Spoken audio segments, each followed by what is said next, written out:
Randy Rosetta with Ron Higgins from NOLA.com and the Times-Picayune. After LSU came this close to beating #1 Kentucky and ending their bid for an unbeaten season, Tigers lose 71-69. Came down to a last shot by Keith Hornsby. Wasn't the greatest shot in the world. It's what Kentucky forced LSU into. A three-pointer that was a little bit less contested than I thought after I saw the replay. It was a shot that Keith Hornsby's made a time or two this season. It didn't go down. Kentucky escapes. What an amazing game to watch, though. If you're not a fan of either team, just a college basketball fan or a basketball fan, it was just a fun game to watch because you had an awful lot of athletes out there making plays.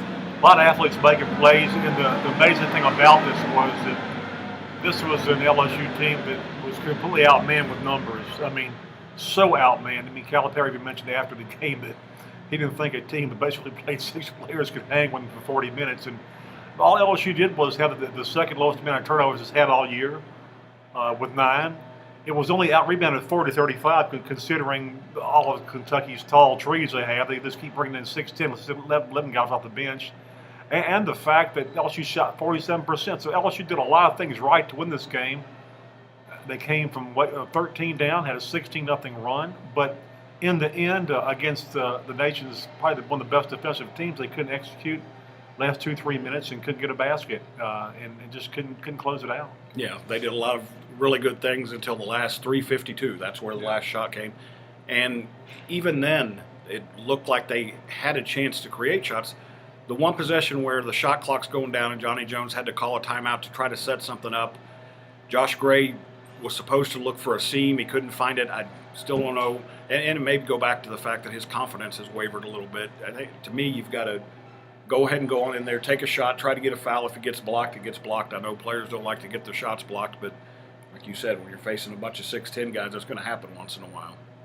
Yeah, when you go against big guys like that, you just kind of drive the ball right into their chest and take the ball up to their chin and hope there's a foul call. I mean, sometimes a ref will call it, sometimes they won't. But the fact he first of all, Kentucky was very smart. They knew he wasn't an outside shooter, so they played up on him, forced him to drive. They forced him to his offhand, his left, and they basically just held their ground with their big tall trees, and he just got hung up in the air, and he just threw it to a corner where there was nobody, and that was a killer.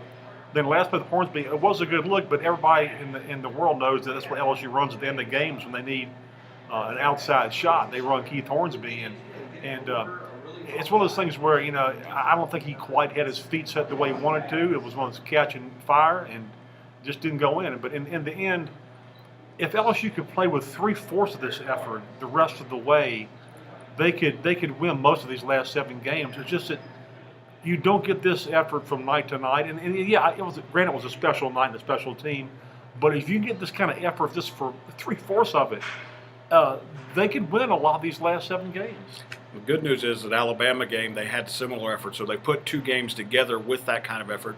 You mentioned the special atmosphere. We'd be remiss not to mention there was almost 14,000 people in here. I've been here, this is my 11th basketball season. I've never seen an environment like it was here tonight. And that helped. That affects the game. I don't believe it wins or loses a game, but it affects the game. And LSU drew everything they could. LSU, you mentioned everything they did right.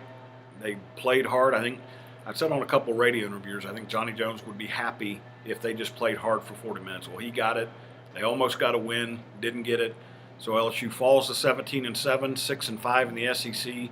But there's work to do. But I think this is one of those games that even in a loss, I think this is a game that can help LSU if they build off of it. There's a ton of positives in this game. I mean, like I said, just the way they took care of the basketball was just a huge bonus. I mean, they were 10 of 16 in free throws, which is kind of normal, but they shot the ball well. And like I said, to only lose by 5 on the boards against Kentucky, which makes every offensive rebound a volleyball tournament. I mean, it's just hard to get your hands on a ball with them.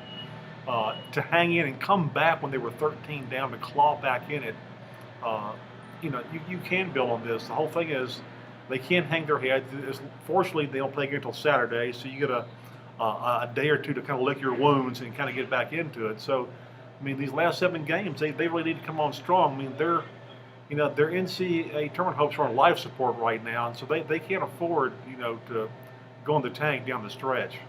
A couple of road wins would certainly help that, and they've been a fairly decent road team, and that starts Saturday at Tennessee. This is Randy Rosetta and Ron Higgins with NOLA.com and the Times-Picayune.